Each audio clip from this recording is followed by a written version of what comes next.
तो hello friends, welcome back to my channel. और friend, engineering physics हम discuss कर रहे हैं एके यूके। अभी तक हम लोग इन 3 टॉपिक को अच्छी तरीके से डिस्कस कर लिया है।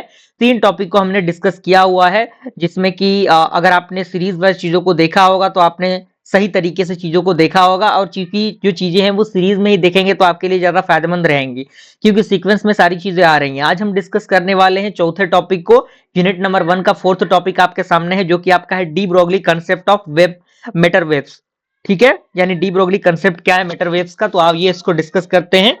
ओके, तो स्टार्ट करते हैं। कह रहा कि in 1924 Louis de Broglie proposed that not only light but all the material particles just like electron, proton, neutron exhibit wave like nature। कहने का मतलब क्या है कि 1924 में एक साइंटिस्ट थे ल्यूई डी ब्रोगली, जिन्होंने प्रपोज किया कि केवल लाइट नहीं बल्कि सारे मटेरियल जो आपके पार्टिकल्स हैं, जैसे कि इलेक्ट्रॉन है, प्रोटॉन है, न्यूट्रॉन्स हैं, वो किसके द्वारा एग्जिबिट होते हैं, एक वेव लाइक नेचर के अकॉर्डिंग चलते हैं। ठीक है, ये जो आइडिया था इसी को क्या कहा गया, डी ब्रोगली हाइपोथेसिस कहा गया। ठीक है, अब डी ब्रोगली हाइपोथेसिस क्या है, इसके अंदर कह रहा है कि every moving particle material particle is associated with a wave, यानी जितने भी आपके मूविंग मटेरियल पार्टिकल्स हैं वो वेव के अकॉर्डिंग एसोसिएट होंगे, और इनको हम लोग क्या कहेंगे, मेटर वेव कहेंगे या फिर डी ब्रोगली वेव कहेंगे। ठीक है, अब यहाँ पे एक टर्म आता है डी ब्रोगली वेवलेंथ का।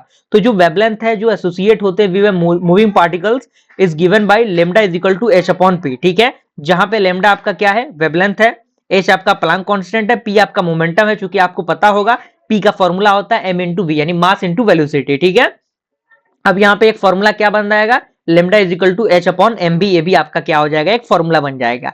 यानी इस फॉर्मूला से हमने इस फॉर्मूला को ड्राइव किया हुआ है।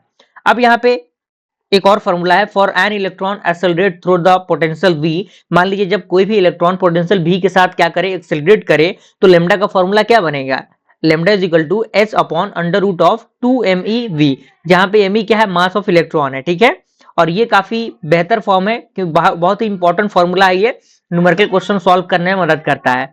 अब यहाँ पे फिजिकल मीनिंग क्या है मेटर के वेव्स का, तो जो मेटर वेव्स है आर नॉट इलेक्ट्रोमैग्नेटिक वेव, यानी ये एक इलेक्ट्रोमैग्नेटिक वेव नहीं है। They represented the probability of finding a particle at a given point, यानी ये रिप्रेजेंटेट करते हैं जो भी आपका प्रोबेबिलिटी होता है जिसे कि हम फाइंड करते हैं पार्टिकल के गिवन पॉइंट के अकॉर्डिंग। तीसरा पॉइंट कह रहा है कि जो वेवलेंथ है वो सिग्निफिकेंट है only for the microscopic particle. ठीक है, और चौथा पॉइंट कह रहा है कि for microscopic bodies wavelength is extremely small and unobservable, यानी माइक्रोस्कोपिक बॉडीज के लिए जो वेवलेंथ है वो एक्सट्रीमली स्मॉल होगा और अनऑब्जर्वेबल होगा, यानी उसको ऑब्जर्व नहीं किया जा सकेगा। अब यहाँ पे कुछ एक्सपेरिमेंटल वेरिफिकेशन दिए गए हैं। तो यहाँ पे एक डेविएशन गर्मर इफेक्ट आपके सामने है। इसके अंदर कह रहा है कि जो इलेक्ट्रॉन है, electron diffraction by nickel crystal, यानी इलेक्ट्रॉन डिफ्रेक्शन निकल जो आपके क्रिस्टल है उनके द्वारा होंगे, and confirm the wave nature for of electron and experimentally verified de Broglie hypothesis. ठीक है, अब यहाँ पे इंपॉर्टेंट डी ब्रोगली कंसेप्ट है, explain wave particle duality of matter, इसके अंदर मदद करता है।